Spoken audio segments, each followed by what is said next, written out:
What's going on, everybody? Welcome back for part 2 of the build series. In this part, we're really going to work on getting the actual PC assembled. The last part, we worked on, water blocks and kind of the small pieces. Here, you'll see the actual motherboard get mounted to the motherboard tray. RAM and the M.2s get installed. They have their own heat sinks, which is pretty cool. So those will get installed, and you'll actually see the motherboard get mounted. Some of the fan installation and the radiator installation didn't actually get filmed. Um, that was a little bit more challenging, but you'll see all the fan mounting, and you should see the actual HDDs mounted into their cages and mounted into the actual chassis itself. Because everything's so modular, I can really play around with the case and take everything out to work on it and then put it back in. Makes it very, very convenient to work on. Just out of pure aesthetics, it looks great, and then out of actual utility, it's so much easier to actually build things outside of the PC than trying to work inside of it. So without any further ado, this would be part 2, and if you have any questions, drop them in the comments below. Okay, so starting off, we have mounting the motherboard to the actual motherboard tray. So we're making sure to line every standoff hole with its standoff peg, which are already set on the motherboard tray, so you don't have to worry about anything in this particular case. The Thermaltake Tower 900 really did make my life a lot easier in terms of overall building, just being so modular. I've never before used a modular case that is so efficient like this. So it's pretty cool being able to completely disassemble everything, work outside the case, and then put everything back in. It certainly made my life significantly easier. It did take a little while to get some of them threaded in. Not all the screws wanted to thread in properly, so it took me a minute just to get everything threaded in properly. Had to alternate which actual standoffs I was working with from time to time and then go back. I was also working with a fairly new screwdriver that has a ton of different heads that attach to it, and I was consistently having to change heads throughout the entire video, the entire build process, not just, this segment where I'm working on screwing in the motherboard to the actual motherboard tray. That was all, pretty easy, but I did have to work with a lot of different screwdriver heads throughout the entire build process. So here, we're checking to make sure that everything is well mounted, checking all the screws, going back and double tightening them if need be, and just making sure it's secured. At this point, we're moving forward to unscrewing the heat sinks for the M.2 NVMe drives. We have 2 of the Samsung 970 EVOs going in there, both 2 terabytes. So first step is removing the actual heatsink for the M.2s, and then actually getting into the box, opening them up, and getting the M.2 into its proper slot. Once it's in, has to be screwed into place on its little standoff. Each M.2 is going to be a little bit different, so when you're installing yours, make sure you check it out before deciding which standoff you're going to use. Mine happened to be already preset, so I was lucky enough there. So I got my M.2 installed, and now I just have to double check the heatsink and then get that reinstalled. So made sure it's lined up, pull the clear side of the thermal pad off and line it back up and then screw it back into place. And since I have two of these, I'm doing one in the first slot, and then you'll see very shortly I move on to the second slot to install the second 970 Evo. Um, Now, using these drives, they are fantastic drives. I mean, I've only been using them for a little while, and I'm very impressed with both the read and write speeds of both. I have very quick load times on any game I've tried out, so I'm very pleased with the drives thus far. Time is going to tell in terms of the longevity of them, but as long as you are consistent with your maintenance and you don't do too much install, uninstall, install, uninstall um, on the NVMEs and on SSDs, you'll really shorten the life of your hard drives that way. Standard hard drives, the HDDs, uh, they're not really as big of an issue. So you can pretty much do as much as you want with them, um, and just defrag them fairly regularly. You'll have some healthy hard drives. With the SSDs and the M.2s, just keep them optimized. Don't install, uninstall, install, uninstall over and over and over again, because you'll just kill the longevity of the drive. But now that we're getting this final heatsink reinstalled into the actual motherboard, we'll end up moving on to the RAM, and we'll get the RAM installed. Now we're working with Corsair Vengeance RGB RAM.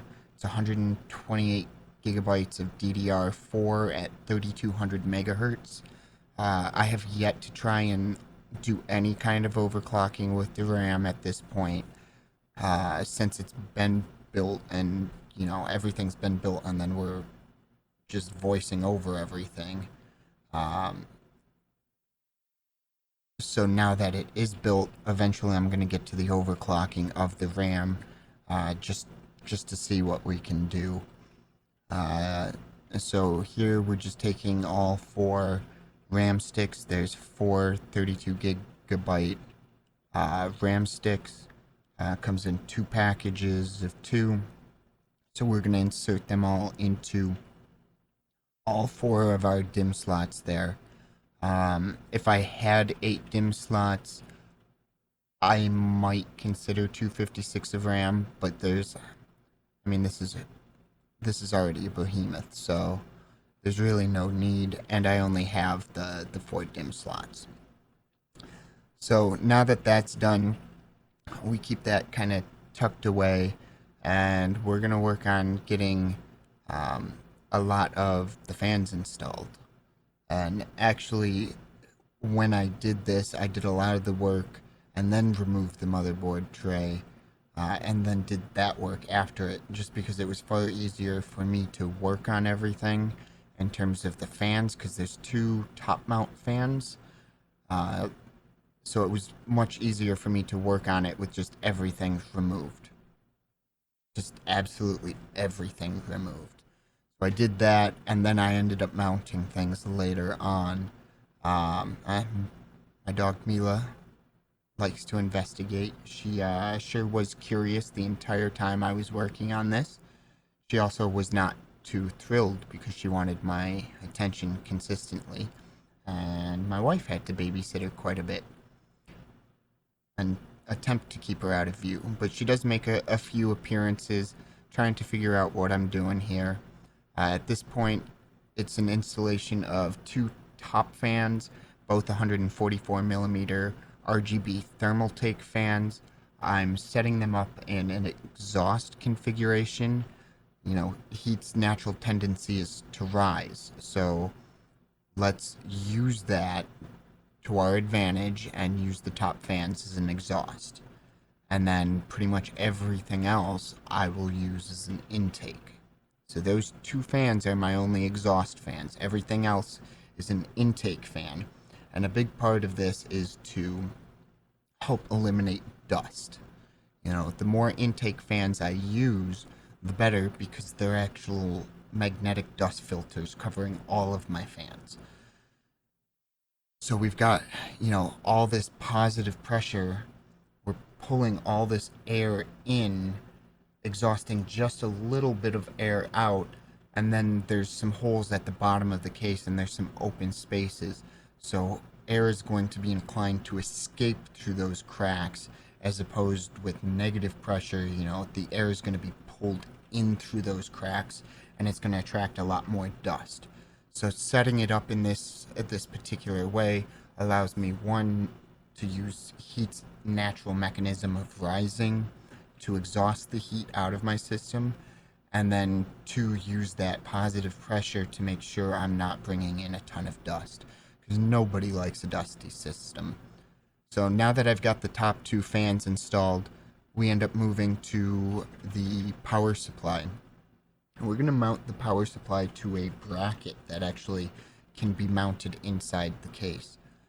This I actually found really, really important overall, because the radiators are so thick I couldn't do a full push-pull configuration.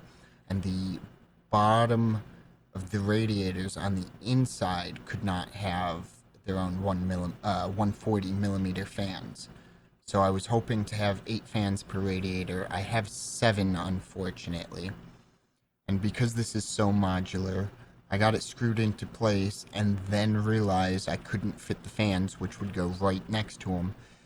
So I ended up completely removing the thumb screws that I'm screwing in, because anytime I'm doing maintenance, I need to completely push the power supply in out of these grooves and then pull the power supply out and disconnect all the cables.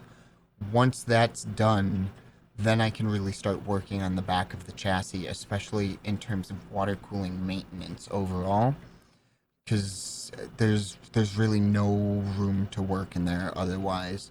That, and I have a couple of controllers that are actually pushed just beyond the power supply back towards where my actual hard drive cables are stored. So I really have to pull that out to do any kind of back end work. So at this point, we've got our radiators installed, and we've just got an ass ton of fans to install. As you can see, these guys are all positioned as intakes, so there will be 4 fans on each side of the computer pulling in air, and then on the inside of the radiators there will be 3 additional fans on each radiator pulling air, so that it's in that push-pull configuration. I really wanted to maximize as much of the airflow as I can, and so what's going to happen in the back is there's so much airflow that's going to combine just above the power supply, and there's also 2 intake fans at the back of the case. And you can see the back of the case with the fans already installed on the back of it there. That will actually, those will get connected to a fan controller in the back and pull cool air in from the back and pump it directly to the back of the motherboard tray, right where everything gets nice and toasty. So it's actually going to cool down the back of where my CPU socket is. It's going to cool down the entire back of the motherboard and help cool down that whole general area. So it's going to force all the cool air towards the actual motherboard and towards the front of the case where we want it. And now we've really just got the other radiator to do. Now, one of the things I found while doing this is I didn't make my life easy while installing a lot of these things. My radiators, as you can see, I don't have any drain plugs in there. I hadn't installed any of my softline tubing, so what I ended up having to do, and I'm certain you'll see it in a later video, is there's where I'm mounting the fans, they're actually being mounted to a bracket. And this bracket has 8 screws in it that you can undo, and you can pull out the entire fan and radiator configuration. That, once I've got that, that's a game changer. Now, it's kind of a pain in the ass to deal with all the fan cords, because there's only a few routing options, but that's not the biggest of deals. Um, so I had to oftentimes pull the radiators and all the fans out, just so I could screw certain things in and then put them back in. Now there is a little notch that helps them lock into place. Once you've got them locked into place, it does make screwing things in a little bit easier, but it's not always the case. In fact, I had to have my wife help me hold it up just so I could screw in, um, get one or two screws threaded in to actually hold the bracket in place to the chassis. And it's not heavy. It's not light. Excuse me. It's an 80 millimeter thick radiator, so it's very very thick.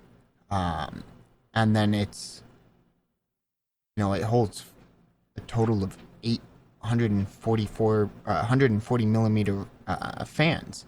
So it's a 560 radiator by 80 millimeters. This thing is monstrous. They're not light. So holding that with the mounting bracket, and holding everything up into place was just a pain in the ass. But we got it done, and I've figured out a way to make my life a little bit easier. So here we have the actual installation of our hard drives.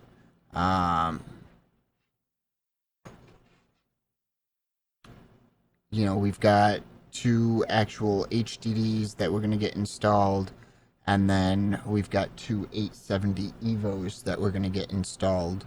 The actual hard drives themselves go into these two bays right on top here. You get two of them in, and then the SDDs get mounted to the side. Once they're mounted in, I'm going to get that reinstalled into the case, and you can now start to see how little room I have to work with at this point. There's so little room, so cable management's not become easy. You can already tell, how much room I have to work with in terms of the thickness of the radiators. You get a much better view. So now we're going to get the rest of the case reassembled. This is just a covering plate for the front and sides. That's where our pumps are going to be mounted. So we're getting this back and mounted in, and we'll also get the other side screwed back in. It does give us some options for some nice cable management on the back end there, and it also gives me an opportunity to route some softline tubing. Now, originally I was planning something a little bit different, where I was going to have a total of 4 connections to hardline tubing, from softline to hardline. Instead, I decided to take softline from the back of the chassis and route that through the bottom back into the pumps. So a little bit of a change. So now that we've, got all the fans and radiators and hard drives installed, we're going to install the motherboard back into its tray, or the tray back into the chassis, because we've got it on the tray. Makes things much easier. Now this motherboard also had a pre-installed I/O shield, so I didn't have to worry about mounting that.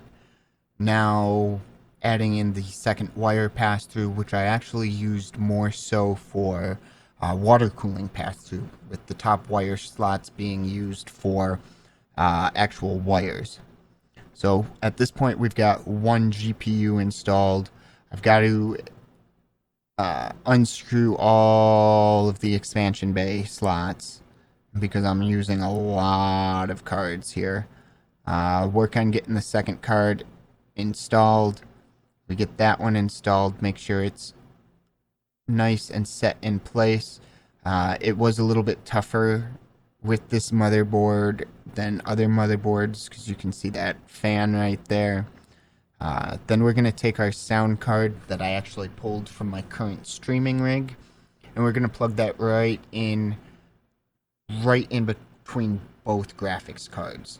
So I have a smaller PCI slot right between the two, with my graphics cards taking up 2 of the 3 larger PCI lanes.